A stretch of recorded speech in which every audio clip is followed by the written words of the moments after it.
Gagawa po tayo ngayon ng merienda, yan. Bale, bumili po ako ng isang pirasong carrots. Ay ilalaga ko muna bago po natin dudurugin.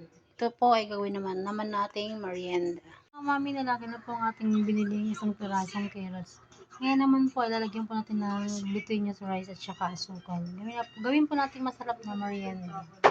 Ayun mga mami, nadurog ko na po yung carrots. Ngayon naman po, ilalagyan po natin ng glutinous rice. Yan. Bali ito po mga mami, itira ko lamang po ito.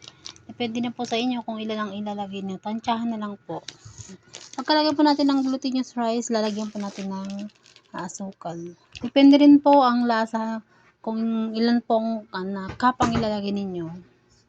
Naglagay din po pala ako ng konting tubig para po mamasa natin yung glutinous rice na pag ihalo dito sa carrots na dinurog.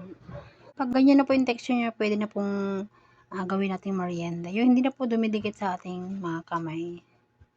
Ayan mga mami, bali gumagawa po ang aking anak ng merienda. Yan siya. Yan.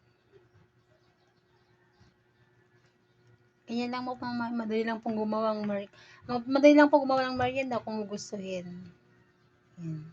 Yan po mga mami ay carrot at saka glutinous rice lang yan. Tsaka sukal. Bali tatantsahan na lang ninyo kung ano yung lasa kasi sa akin hindi ko na po to hindi ko na po sinukat. Mga mami, tapos na po ang ginawa ng aking anak na merienda. Yan. Gawin po natin ngayon mga mami ay ating ipiprito ang ating ginawang merienda. Gawin na po tayo ng mantika sa kawali.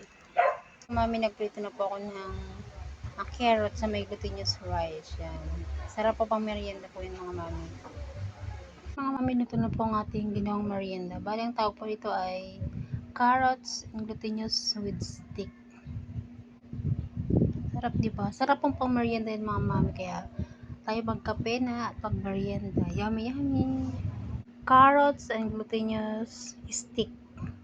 Yan, masarap po yung pang merienda. Please like and share my YouTube channel, TP The Recipe. Thank you for watching.